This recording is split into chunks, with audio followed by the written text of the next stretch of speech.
बिस्मिल्लाहिर्रहमानिर्रहीम। Dear students, इससे पहली वीडियो में हमने बात की थी about the transports across the cell membrane.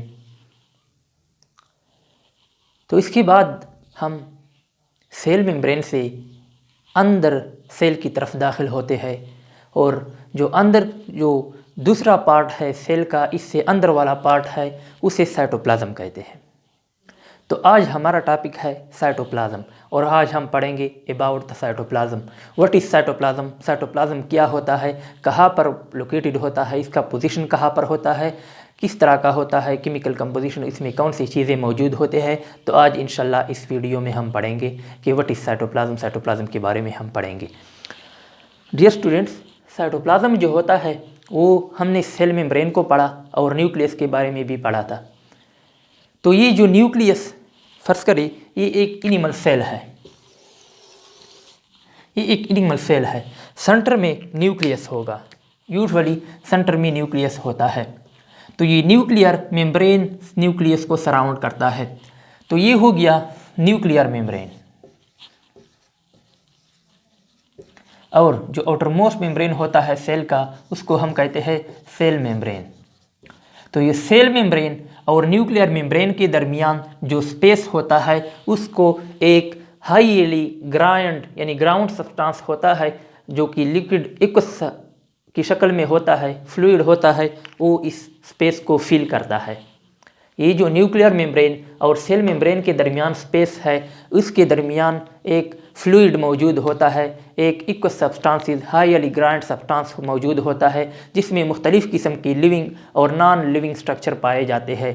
इस चीज़ को, इस फ्लूइड को साइटोप्लाज्म कहते हैं जो कि यहाँ पर इस स्पेस को फिल करता है। तो हम जनरली इस तरह शो करते हैं कि यहाँ पर जो स्पेस है वो किसने फिल किया है, इसको हम साइटोप्लाज्म कहते हैं। तो साइटोप्लाज्म क्या होता है, the space present between the nuclear membrane and cell membrane is filled by an aqueous living substance known as cytoplasm। इसी साइटोप्लाज्म में फिर लिविंग और नॉन लिविंग स्ट्रक्चर पाए जाते हैं। तो ये जो साइटोप्लाज्म है ये एक्वस सब्सटेंस है, इसी स्पेस को फिल करता है। अब साइटोप्लाज्म को दो हिस्सों में तकसीम किया जाता है, usually divided into two parts. Cytoplasm को टू पार्ट्स में तकसीम किया जाता है। एक को हम कहते हैं साइटोप्लाज्मिक मैट्रिक्स,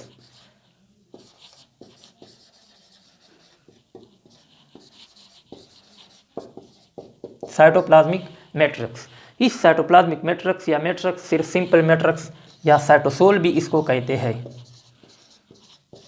इसको साइटोसोल भी कहते हैं। और दूसरा पार्ट जिसको हम तकसीम करते हैं उसको हम नाम देते हैं साइटोप्लाज्मिक स्ट्रक्चर्स, साइटोप्लाज्मिक स्ट्रक्चर्स। इसमें मुख्तलिफ़ किस्म के लिविंग और नॉन लिविंग स्ट्रक्चर आते हैं। साइटोप्लाज्म को यूजुअली टू पार्ट्स में डिवाइड किया जाता है, साइटोप्लाज्मिक मैट्रिक्स जिसे साइटोसोल भी कहते हैं, और दूसरा पार्ट साइटोप्लाज्मिक स्ट्रक्चर भी उसका पार्ट है। दूसरा पार्ट जो है उसको साइटोप्लाज्मिक स्ट्रक्चर कहते हैं। तो सबसे पहले हम साइटोप्लाज्मिक मैट्रिक्स को स्टडी करते हैं और एक्सप्लेन करते हैं कि साइटोप्लाज्मिक मैट्रिक्स या साइटोसोल क्या होता है। साइटोसोल जो होता है वो लिक्विड पार्ट होता है, उसमें अबाउट 90% वाटर मौजूद होते हैं, 90% H2O वाटर इसमें मौजूद होते हैं।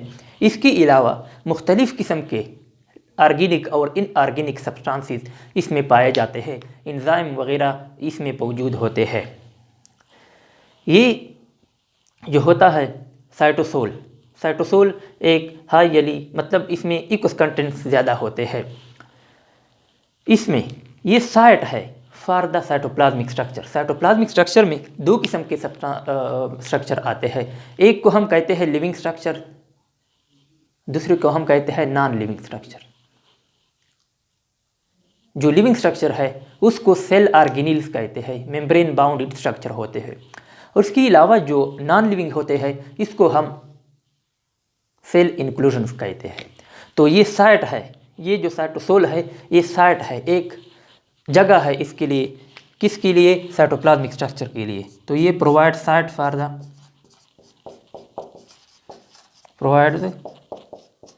Sites for cytoplasmic structure. तो ये साइटोप्लाज्मिक स्ट्रक्चर्स के लिए साइट प्रोवाइड करता है। कौन? साइटोसोल। और साइटोप्लाज्मिक स्ट्रक्चर्स में दो किस्म के सब्सटेंसेस लिविंग और नॉन लिविंग होते हैं।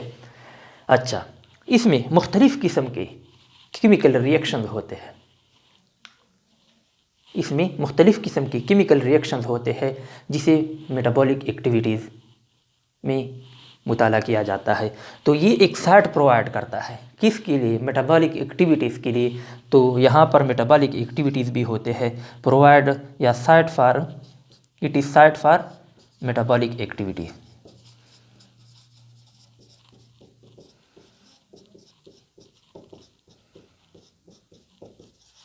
It is the site for metabolic activities. ये एक साइट है मेटाबॉलिक एक्टिविटीज़ के लिए, ये एक साइट प्रोवाइड करता है मेटाबॉलिक एक्टिविटीज़ के लिए। यूजुअली अमूमन ये साइटोसोल या साइटोप्लाज्मिक मैट्रिक्स जो होता है उसको 2 रीजन में डिवाइड किया जाता है, इसको 2 रीजन में डिवाइड किया जाता है। फर्ज करें हम कहते हैं कि साइटोसोल जो होता है ये एक सेल के अंदर, ये साइटोप्लाज्म है, साइटोप्लाज्म को, ये इसमें साइटोसोल है, साइटोसोल को 2 रीजन में डिवाइड किया जाता है। इस एक को हम कहते हैं आउटर रीजन और दूसरे को हम कहते हैं इनर रीजन, फिर उस स्पेसिफिक नाम दिए जाते हैं। ये जो आउटर रीजन होता है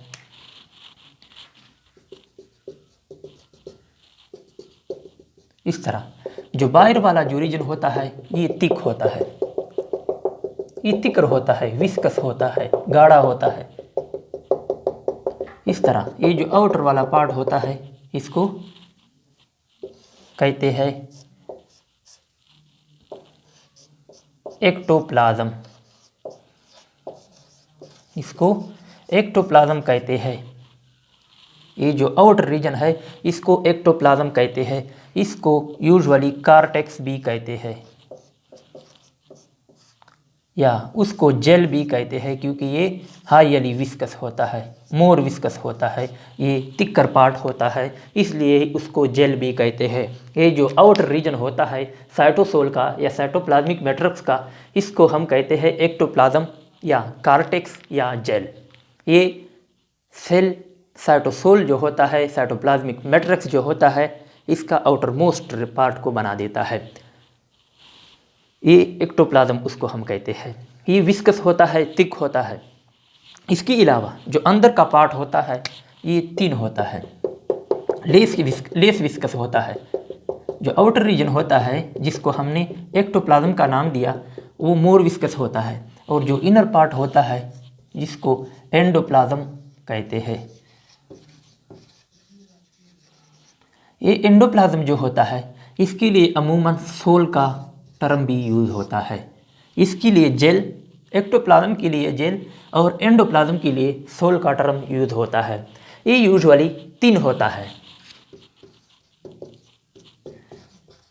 लेस विस्कस होता है, ये लेस विस्कस होता है, मतलब ये इतना ज़्यादा गाढ़ा नहीं होता है जिस तरह एक्टोप्लाज्म गाढ़ा होता है, सख्त होता है। अच्छा, इसके बाद हम आते हैं कि जो साइटोसोल है इसमें एक किस्म का मूवमेंट होता है जिसे हम कहते हैं active mass movement of the cytoplasm या साइटोसोल, स्पेसिफिकली साइटोसोल।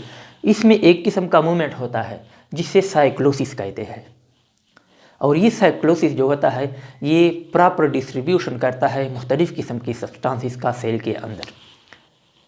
इसी साइटोसोल में एक किस्म का मूवमेंट होता है जिसे साइक्लोसिस कहते हैं। The active mass movement of the cytoplasm is known as cyclosis.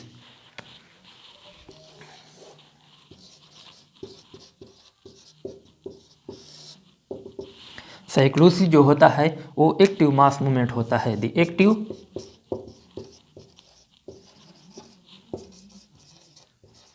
mass movement of the cytoplasm is known as cyclosis. तो ये साइक्लोसिस किसकी प्रॉपर्टी है? साइटोप्लाज्म की, स्पेसिफिकली साइटोसोल की या साइटोप्लाज्मिक मैट्रिक्स की। इसके बाद हम आते हैं और एक्सप्लेन करते हैं कि साइटोप्लाज्मिक स्ट्रक्चर क्या होता है, इसमें कौन कौन से पार्ट्स इंक्लूड होते हैं, कौन कौन से स्ट्रक्चर इसमें होते हैं। तो इसके बाद हम पढ़ते हैं कि साइटोप्लाज्मिक स्ट्रक्चर को दो हिस्सों में तकसीम किया जाता है। एक होते हैं इसमें लिविंग पार्ट, लिविंग स्ट्रक्चर, दूसरे होते हैं इसमें नॉन लिविंग स्ट्रक्चर्स। ये जो साइटोप्लाज्मिक स्ट्रक्चर होते हैं ये इसमें एक किस्म के होते हैं लिविंग स्ट्रक्चर्स।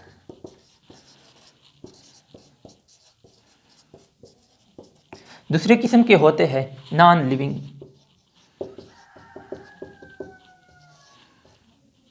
स्ट्रक्चर्स। ये जो लिविंग स्ट्रक्चर्स होते हैं ये यूजुअली मेम्ब्रेन बाउंडेड स्ट्रक्चर्स होते हैं, जिसको अमूमन ऑर्गेनेल्स का नाम दिया जाता है, ऑर्गेनेल। इसे ऑर्गेनेली या ऑर्गेनॉइड्स,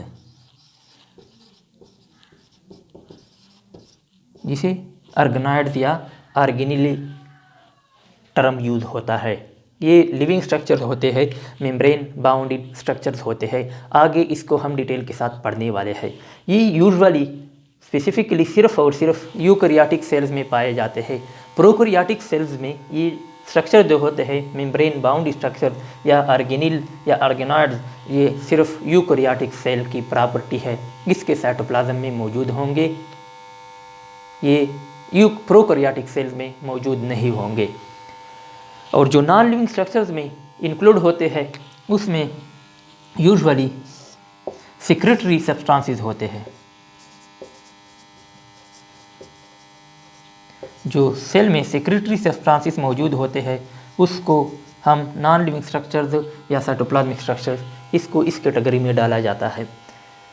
और इसके अलावा सिक्रेटरी सब्सटेंसेस के अलावा जो नॉन लिविंग स्ट्रक्चर है वो हमारे पास है फूड्स, जो स्टोर फूड होते हैं सेल में, वो भी नॉन लिविंग होते हैं, stored foods.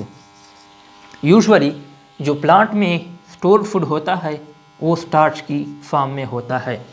The food stored in the plants is in the form of starch, while in animal the stored food present in the form of glycogen। जो animal में जो फूड स्टोर होता है वो glycogen की शक्ल में स्टोर होता है। एनिमल में जो स्टोर्ड फूड होता है वो ग्लाइकोजन की फॉर्म में प्रेजेंट होता है, जबकि प्लांट में जो फूड स्टोर होता है वो स्टार्च की फॉर्म में प्रेजेंट होता है, स्टार्च की फॉर्म में स्टोर होता है।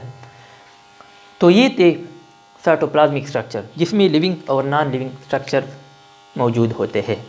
ये सब ऑर्गेनेली जो लिविंग स्ट्रक्चर है या नॉन लिविंग स्ट्रक्चर है जिसमें secretory substances, food, stored food, ये सब कहाँ पर मौजूद होते हैं? साइटोसोल में। इसलिए हम कहते हैं कि cytosol provide a site for the cytoplasmic structure. तो ये था साइटोप्लाज्म। इसके बाद हम पढ़ते हैं प्रॉपर्टीज़ ऑफ साइटोप्लाज्म, कि साइटोप्लाज्म की प्रॉपर्टीज़ कौन कौन से है। इसके बाद हम पढ़ते हैं प्रॉपर्टीज़ ऑफ द साइटोप्लाज्म।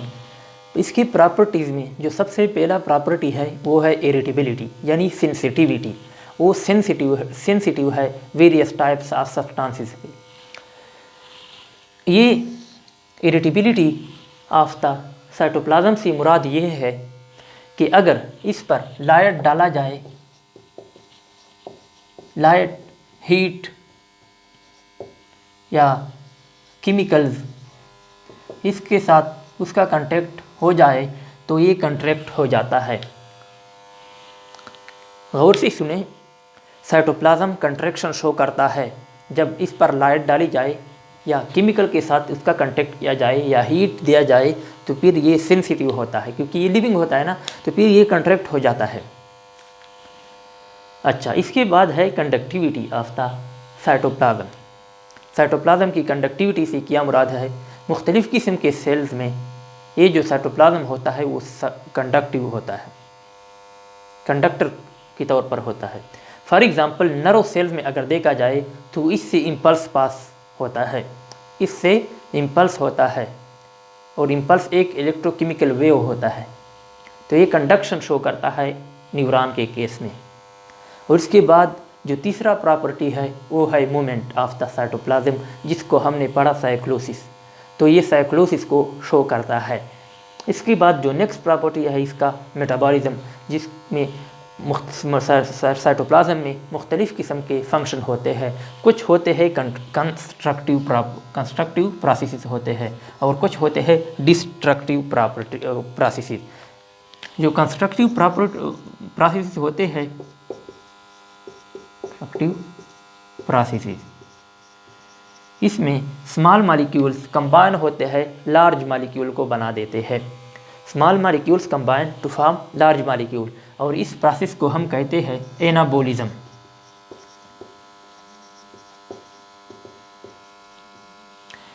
और इसके साथ साथ डिस्ट्रक्टिव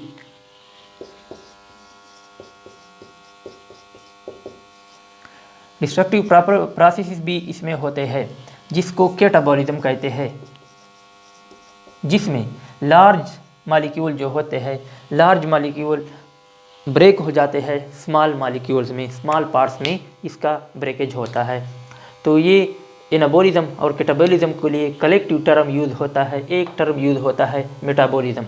इसके अलावा साइटोप्लाज्म ग्रोथ भी करता है, और इसके साथ साथ मुख्तलिफ़ किस्म के रिप्रोडक्शन, फॉर एग्ज़ाम्पल सेक्सुअल और एसेक्सुअल रिप्रोडक्शन भी शो करता है। तो ये था साइटोप्लाज्म।